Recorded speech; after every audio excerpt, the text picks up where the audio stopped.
America और चीन के रिश्तों में आ रही नरमी की अमेरिका और चीन के रिश्तों में नरमी आ रही है। ट्रंप ने जिनपिंग से फोन पर बात कर ली और इतना ही नहीं, दोनों नेताओं के बीच कई मुद्दों पर चर्चा हुई है, जिसमें यूक्रेन युद्ध, फेंटेनाइल तस्करी पर भी बातचीत हुई है।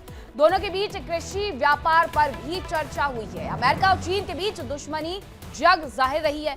ये दोनों देश एक दूसरे को नीचा दिखाने के लिए कोई कसर नहीं छोड़ते हैं।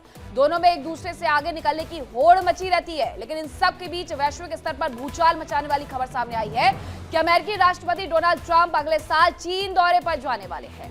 चीनी राष्ट्रपति के बुलावे पर शी जिनपिंग के बुलावे पर वो जाने वाले हैं। उन्होंने अपने सोशल मीडिया अकाउंट से इस बारे में जानकारी दी है, लोगों को इसके बारे में रूबरू करवाया है। ये घोषणा दोनों नेताओं के बीच हुई बातचीत के बाद ट्रंप ने कर दी है। उन्होंने बातचीत में यूक्रेन रूस युद्ध, फेंटेनाइल ड्रग, सोयाबीन समेत अन्य खेती और अन्य चीजों पर बात की और कहा कि हमारे ग्रेट फार्मर्स के लिए एक अच्छी और बहुत जरूरी डील की है। ये आगे और भी ज्यादा बेहतर होगी। इन दोनों नेताओं ने बीते 3 हफ्ते पहले दक्षिण कोरिया में एक सफल मीटिंग भी की थी। उसके बाद जब ये फोन पर चर्चा हुई है तो अमेरिका की तरफ से, डोनाल्ड ट्रंप की तरफ से ये जानकारी दी है कि वो अगले साल चीन के दौरे पर रहने वाले हैं। एक तरफ जापान और चीन के बीच में तनाव देखने को मिल रहा है ताइवान की वजह से। ताइवान को हालांकि हर संभव मदद अमेरिका भी करता है, लेकिन अमेरिकी राष्ट्रपति और शी जिनपिंग के बीच में, चीनी राष्ट्रपति के बीच में जब मुलाकात हुई है तो समीकरण कुछ बदले हुए से नजर आ रहे हैं। राष्ट्रपति डोनाल्ड ट्रंप की तरफ से यह जानकारी दी गई है कि वो अगले साल चीन का दौरा करने वाले हैं। और इतना ही नहीं, इन दोनों नेताओं ने बीते 3 हफ्ते पहले ही दक्षिण कोरिया में भी एक सफल मीटिंग की थी। उस दौरान भी बातचीत की थी, लेकिन हाल फिलहाल में फोन पर उनकी बातचीत हुई है, जिसके बाद ये बड़ी घोषणा की गई है। अब ऐसे में चीन जाना एक बड़ा कदम भी होगा। अमेरिका की तरफ से ये क्यों उठाया जा रहा है, इसके बारे में भी रक्षा विशेषज्ञ जरूर ये कहते हुए नजर आते हैं कि दोनों ही देशों के जो समीकरण बदल रहे हैं और एशिया में जिस तरीके से डोनाल्ड ट्रंप अपनी पैठ बढ़ाने की कोशिश कर रहे हैं, वो सबसे पहले चीन का दौरा जरूर करना चाहेंगे। दोनों नेताओं के बीच में अगर बातचीत की बारे में मुद्दों पर बात की जाए तो युद्ध पर बातचीत हुई है, रूस यूक्रेन युद्ध पर बातचीत की गई, फेंटेनाइल ड्रग की तस्करी पर बातचीत हुई है, कृषि व्यापार पर भी उन दोनों के बीच में चर्चा हुई है।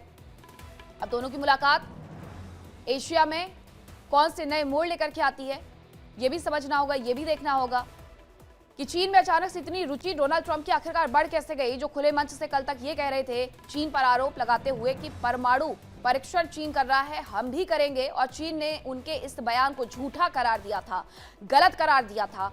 लेकिन सब कुछ भुला करके डोनाल्ड ट्रंप मुलाकात की बातें कह रहे हैं।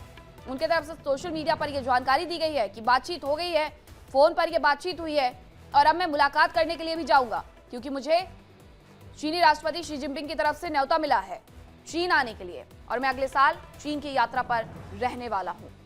लेकिन ये तस्वीरें उस वक्त की आपको दिखा रहे हैं जब कुछ दिन पहले ही दक्षिण कोरिया में एक सफल मीटिंग की गई थी और उस दौरान भी चीन के राष्ट्रपति और डोनाल्ड ट्रंप मुस्कुराते हुए नजर आए थे, गर्मजोशी से एक दूसरे से मिलते हुए नजर आए थे। लेकिन अब एक बार फिर से अगर मुलाकात होगी तो मुलाकात के मायने एशिया में जरूर बदलते हुए नजर आएंगे। अमेरिका हर तरफ अपना प्रभाव बढ़ाना चाहता है, बना करके रखना चाहता है। मेक अमेरिका ग्रेट का जो उनका नारा है वो उसे फिर से एक बार लागू करते हुए देखना चाहते हैं, सफल करते हुए देखना चाहते हैं। और इसीलिए मिडिल ईस्ट से लेकर के एशिया तक हर जगह अपनी पैठ बढ़ाने की जो कोशिश है वो उनकी तरफ से की जा रही है। बातचीत जब फोन पर हुई तो जानकारी भी दी गई ट्रंप की तरफ से कि क्या बातचीत हुई है। उन्होंने कहा कि बातचीत यूक्रेन रूस युद्ध पर हुई है, फेंटेनाइल ड्रग, सोयाबीन समेत अन्य चीजों की खेती पर भी बातचीत हुई है। ट्रंप ने यह भी कहा कि ग्रेट फार्मर्स के लिए एक अच्छी और बहुत जरूरी डील की है। अब डील की है तो उसके लिए उन्हें जाना होगा चीन, यह आगे और भी ज्यादा बेहतर होगी।